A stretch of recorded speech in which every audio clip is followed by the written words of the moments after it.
Beat them up. Good morning, everybody. We'll be starting in about 2 minutes. If I could have all of the staff come down over here and start filling in, we'll get started here in just about 2 minutes.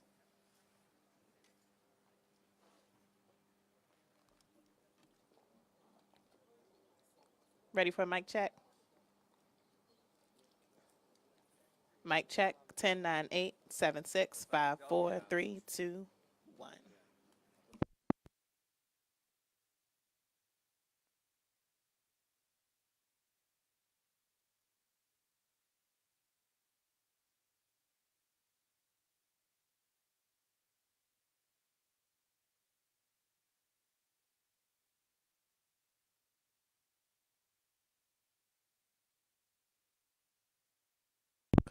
Mic check for Facebook. Mic check for Facebook. 10, 9, 8, 7, 6, 5, 4, 3, 2, 1. Live mic, sir. Perfect. Mayor, good morning. Mayor, me, Burke, and you? Yes. Okay.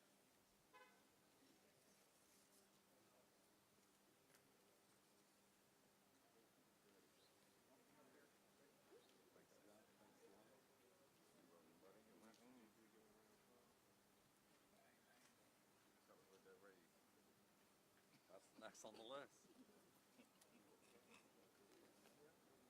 You go.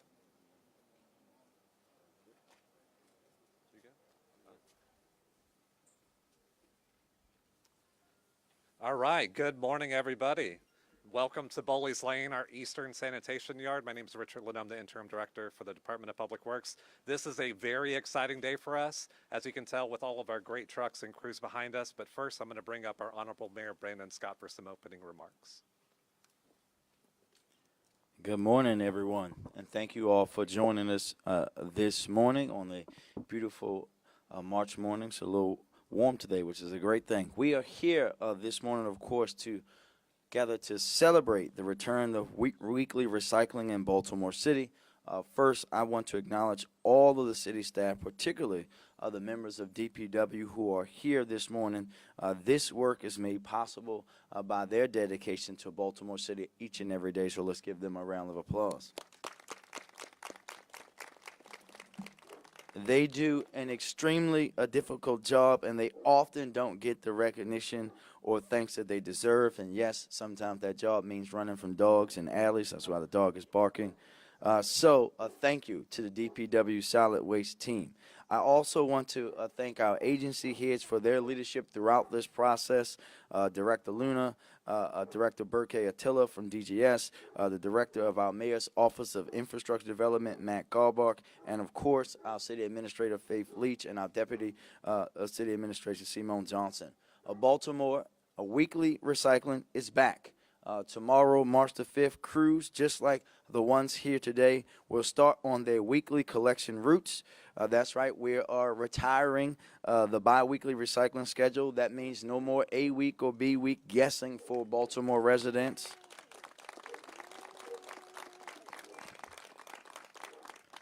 Our crews will be out each and every week to collect your recycling. We want this return to weekly recycling collection to be as seamless as possible for our residents, which means your collection day is staying the same for everyone. Now, we'll be very clear, including me. Your time may change. You may go from the beginning of the route to the end of the route, but your day will not change, and you don't have to guess about which week to put it out anymore. This is an important and huge milestone for Baltimore, and it took a significant amount of work to get here. I just want to remind us all that when I took office, there was zero, zilch, nada recycling collection happening in Baltimore due to the pandemic. I directed my administration to create and implement a strategy to support a sustainable return to weekly recycling, and they did just that. We put everyone in the room, from the city administration, DPW, DGS, MOED, the recovery office, human resources, and the Office of Performance and Innovation, to develop and execute a strategy that would stick. In the end, we needed three things. hiring more workers. And since July, DPW has hired or promoted 35 new drivers and 74 new solid waste workers. And with the latest hires, solid waste is down to 8.6% vacancy rate, which is the lowest rate it has been since even before the pandemic. Over the past few weeks, yes, you can clap for that. Over the past few weeks, DPW has been working to make sure that these new hires are trained and ready to work their routes. I actually went out on the route and did that myself a couple of weeks ago, and we are incredibly excited to have them on the team delivering this critical service for our residents in Baltimore. Second, expanding our fleet of vehicles. Remind everybody, you've heard me say this 1,000 times. In 2021, almost immediately after I took office, we ordered new load packers. And after significant supply chain delays, we finally received 20 of the 80 trucks that we ordered, with dozens more on the way. Baltimore, there is nothing anybody in the city of Baltimore or any city in the country or anybody ordering any vehicles could have done about the supply chains over the last few years. If we could have got these trucks faster, we would have done so. We did every single thing that we could, but we know following the pandemic, the supply chains for everything, from food to vehicles to trucks to steel to wood to things that they need to build houses to asphalt that we saw go missing a few years ago, changed. And we have to understand what impact that had on this service, because without the trucks, these women and men can't do their work. I want to thank DGS for working around the clock to complete the necessary customization of our trucks to get them road ready for Baltimore streets and narrow alleyways. And as you can see behind us, the new trucks are beautiful and will serve our residents and city well. And third, we needed to optimize our routes. When I took office, these crews were still using paper maps, yes, in 2020 and 2021, to run their routes and making 2,600 stops per day. With this latest efforts to optimize the routes, we've implemented modern GPS and tracking systems, established more efficient routes, bringing that 2,600 number down to 1,800, and made the process better and more optimized for our crews. That's why, while your pickup day is not changing, your pickup time might change. From day one, I've told the residents that they can always count on me to not only do the right thing, but do the thing that may often not be popular, but also to be open and honest and truthful. That is why my administration has done the difficult work of getting to the root cause of the challenges that impact the recycling services. That meant taking time to invest in our employees who had been underinvested in for years by implementing $10,000 CDL bonuses. And that meant investing more than $10 million to modernize our fleet, putting us on a path to having one of the most modernized fleets DPW has ever had. Baltimore, you can be assured that we've done the hard work and are more than ready to support this team and this return to weekly recycling in a way that is sustainable for the future. I want to thank each and every one of you for staying committed to reducing waste in our city. Thank you for your patience. Thank you for doing bi-weekly recycling. And just remember, let's keep it clean, Baltimore. And with that, I will turn it back over to Director Luna. Director? Thank you, Mayor Scott. Before I go into my remarks, I just want to take a moment just to thank you and your outstanding leadership throughout this entire process for bringing all of the parties together, from the support that we got from General Services, the Human Resources, the administration, all the leadership team within DPW, especially our leadership team within the Bureau of Solid Waste. The team really corralled together over the past few years, and most recently in these really aggressive last few weeks before implementing weekly recycling. It is a testament to the hard work and dedication of our DPW employees that we really took this issue seriously, and we put together and put together a plan that's going to be sustainable for years to come. As the mayor mentioned, one thing to really focus with our residents is your recycling day will not be changing. And so, like the mayor had mentioned, the times that we go out and collect may vary depending on if you're at the beginning of the route, middle of the route, or end of the route. But that was a really important part for us as we were optimizing the routes and redesigning the service from top to bottom. We wanted to ensure that this was as seamless as possible for our residents, and so ensuring that those routes stay on the same day was critical for us. Also, these new trucks that you see before you, you'll be seeing more of these out on the road, especially as we get in additional trucks that we had ordered back in 2021, like the mayor had mentioned. So as you can see, these trucks have a very new look. The arrow design signifies the new routes and the evolution of the recycling symbol. DPW's solid waste fleet is comprised of load packers that are designed specifically to move through Baltimore's narrow alleyways. In the solid waste industry, these trucks are known as the Baltimore truck. 60% of our routes are alleyway pickups, and so we do require these specialized trucks that are much more narrow than the other ones that you see out there on the roads. And so these are the trucks that you're going to be seeing throughout this campaign. Finally, in terms of marketing, you'll be seeing a whole new wave of marketing materials from our DPW team. Our communications team has done a great job of pulling together some great talking points and really materials that are going to help us increase the tonnage that's collected through our recycling operations.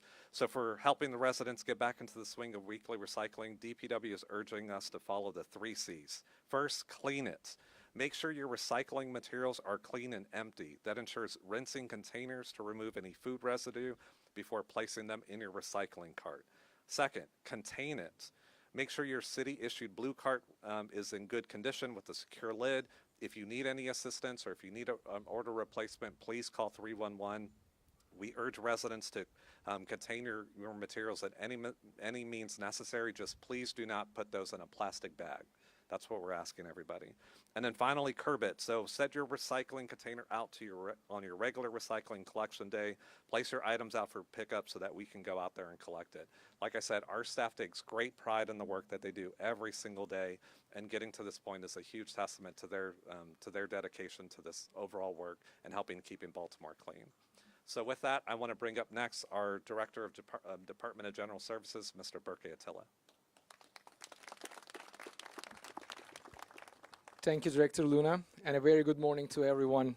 On behalf of the Department of General Services and our fleet team, I'm pleased to be here today to celebrate a major milestone. As you can see, this is the result of a great teamwork, and a large part of that was an extraordinary level of ingenuity and dedication from our fleet management team. Because they needed to overcome an almost perfect storm of challenges, obstacles to locate, purchase, outfit and deliver these trucks to collect recyclable waste from city residents. Nearly 3 years ago, we faced a unique challenge. All trucks orders were delayed by a disruption to the supply chain caused by the pandemic. Our regular order of load packers that had been scheduled for replacement was pushed back greatly. On top of that, we needed to replace nearly 50 additional load packers that would soon be obsolete, no longer supported by the original manufacturer and facing a diminishing availability of parts. Load packers, as everybody mentioned, highly specialized vehicles due to the alley width unique to our region, specifically to Baltimore. Procuring them requires detailed coordination with 3 main suppliers: a chassis manufacturer, a body manufacturer, and a local dealer to produce each truck. Then, our fleet central garage location, each truck must visit 6 different shops: service shop, quality assurance and quality check, hydraulic and welding, to name a few. Facing delays, our team dug in. We reached out to new vendors. We drove outside the state of Maryland to inspect equipment regardless of whether it was advertised as available. We negotiated timelines and delivery schedules with manufacturers and worked through weekends to ask everyone to do more, including our vendors and dealers. In short, we went the extra mile to find the trucks we needed. Then several teams at our central garage facility worked around the clock to make the necessary customizations to ensure that this initial round of load packers would be ready for service today.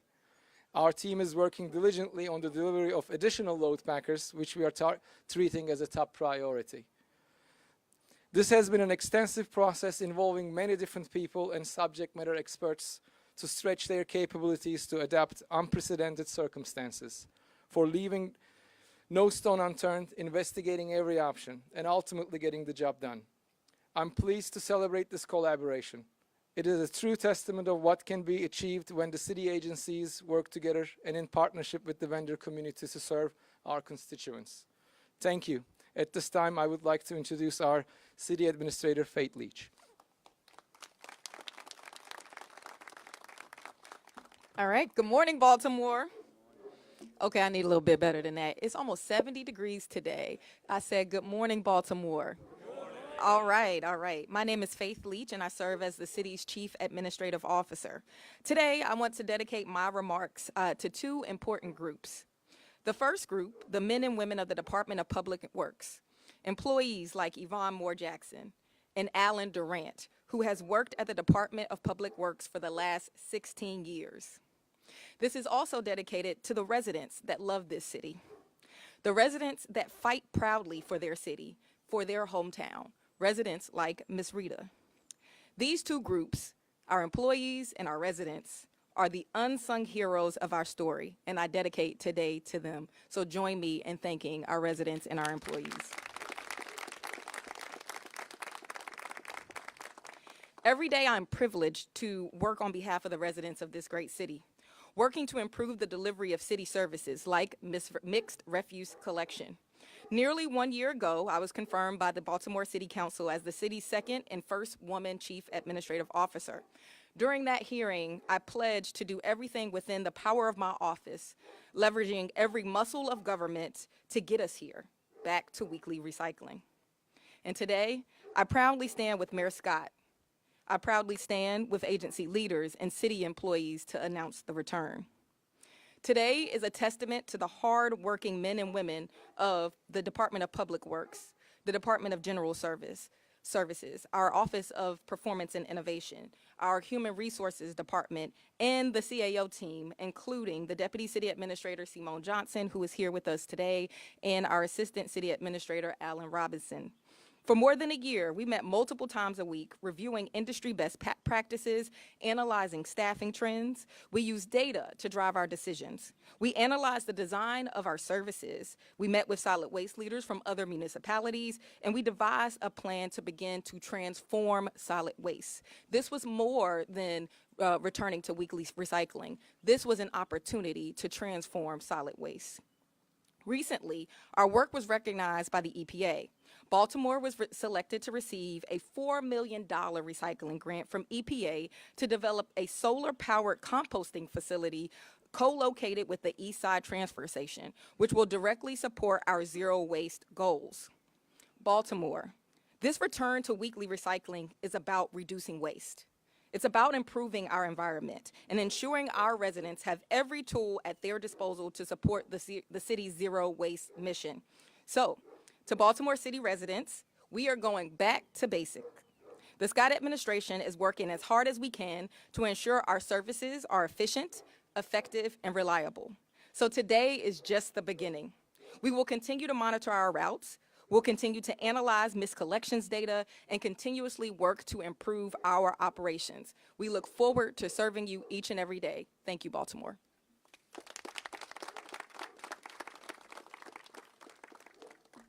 Thank you. Thank you very much, everybody, and thank you again. And remember, make sure you clean it, contain it in something other than a plastic bag, and then curb it properly, and these fine folks will pick it up for you. All right, and with that, we will take questions. You could step up to the mic so your colleagues can capture sound.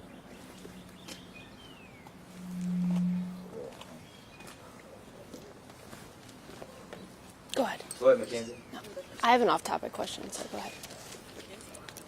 Hi, Leah Wilson from Baltimore Sun. Hold on 1 second, Lee. It's a hum on that one. All right, try it now. How about now? Good.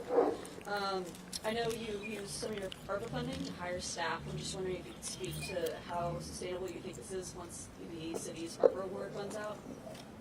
DPW is a very well-funded agency. We won't have any trouble making sure that we keep a DPW staff. And are there any additional contracts with outside companies needed to help restart collection? Well, I'll let the director go into that, but I want this. I'm glad you asked that question because we always have had for quite some time contractual support for our solid waste. Never trying to replace our workers, but we've always had contractual support to aid them And we know we heard a lot of things from folks about, oh, you guys should just hire contractors. Well, everybody in this industry was going through the same thing. This wasn't something that we can just go to our contractors and have them do it all, right? One, they don't have the trucks. They can't go down the small alleyways and streets. And more importantly, they were suffering from some of the same exact things with needing vehicles, needing people in an industry that was struck hard by the pandemic. Director? Thank you, Mayor Scott. We do have 2 vendors that help with our mixed rescues. That's our trash collection routes. But all of the staff that will be picking up recycling starting this week is 100% DPW staff. Thank you. And just for extra clarification, the funding for ARPA is only through part of the year, and then they just go right back on to the DPW's general budget. Good morning. Good morning, Mackenzie. How are you? I'm cool. This is an off-topic question.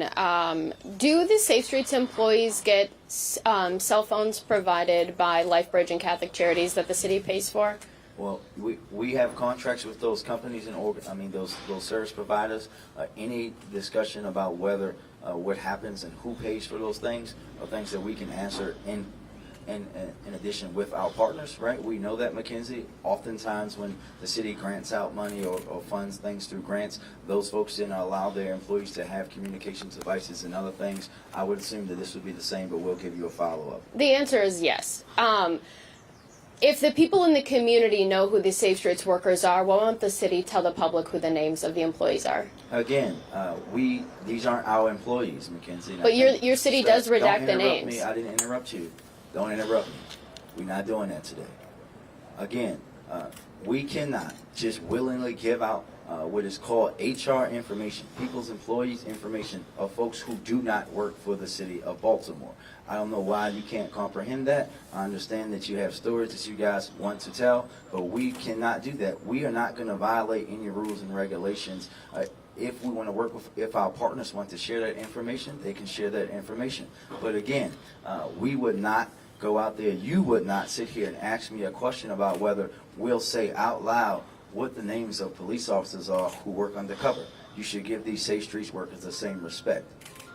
So it's up to the LifeBridge and Catholic Charities are the ones telling the city to redact the names? They have their own HR policies that they'll follow. We are protecting the city of Baltimore and trying not to get sued by anyone. I think that you guys should know a little bit about that.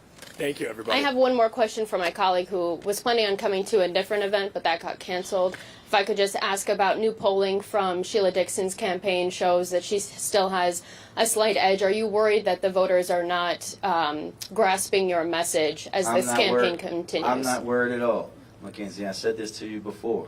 In the last election, they said that I only had 10% of the vote. And what happened? There's only one poll that matters, and that's Election Day. And when you look at even the results of that poll, that's a dead even heat. And that's exactly where we like to be, because we know nobody in this race is going to outlast me or beat me in a race to the finish. Thank you. Thank you, everybody. Anybody else? Thank you very much.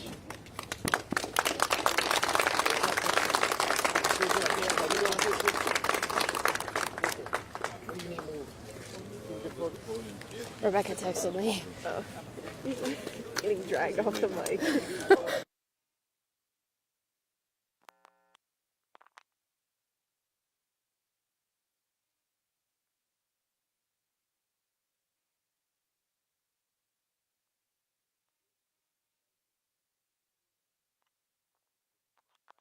To come and see the vehicles and see the workers. They'll show off their new vehicles for you guys. I'm sorry about that.